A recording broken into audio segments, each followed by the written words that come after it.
അപ്പോൾ എഴുത്തുകാരും കലാകാരന്മാരുമെല്ലാം കലാസാഹിത്യ രംഗത്ത് പ്രവർത്തിക്കുന്നവരെല്ലാം രാഷ്ട്രീയ അഭിപ്രായമുള്ളവരും നിലപാടുള്ളവരുമാണ്.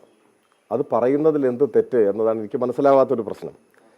ഇപ്പോൾ ഒരാൾ പറയുകയാണ്, നിലമ്പൂരിൽ എനിക്ക് വോട്ടുണ്ടായിരുന്നെങ്കിൽ LDF സ്ഥാനാർത്ഥിക്ക് ചെയ്യുമായിരുന്നു. പറഞ്ഞതാരാണ്?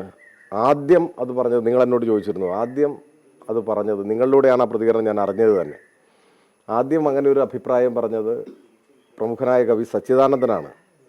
അദ്ദേഹം സമീപകാലത്ത് പോലും ശക്തമായി LDF ഗവൺമെൻറ്റിനെ വിമർശിച്ചിട്ടുള്ള ആളല്ലേ? ശക്തമായി വിമർശിച്ചിട്ടുള്ള ആളാണ്. വിമർശനങ്ങൾ തുടരുന്ന ആളാണ്. അവരെ പോലുള്ളവരുടെ വിമർശനങ്ങളെ ഞങ്ങൾ മാനിക്കാറുമുണ്ട്. ആ വിമർശനാവകാശം, ആ ജനാധിപത്യാവകാശത്തെ ഞങ്ങൾ മാനിക്കാറുമുണ്ട്. പക്ഷെ അദ്ദേഹം ഇങ്ങനൊരു അഭിപ്രായം പറഞ്ഞു. അത് കഴിഞ്ഞപ്പോൾ മറ്റു ചിലരും അങ്ങനെയുള്ള അഭിപ്രായങ്ങൾ പറഞ്ഞു. അപ്പോൾ സഹിക്കുന്നില്ല. അപ്പോൾ പറയുകയാണ് ഇത് എന്തോ സ്ഥാനമാനം കിട്ടാൻ വേണ്ടിയാണെന്നൊക്കെ പറഞ്ഞിട്ട് മറ്റൊരു സാഹിത്യകാരൻ പറയുന്നു. അഭിപ്രായം പറയാതെ മിണ്ടാതിരിക്കണം എന്ന് പറയാൻ ആർക്കാണ് അവകാശം? ആർക്കാണ് അവകാശമുള്ളത്?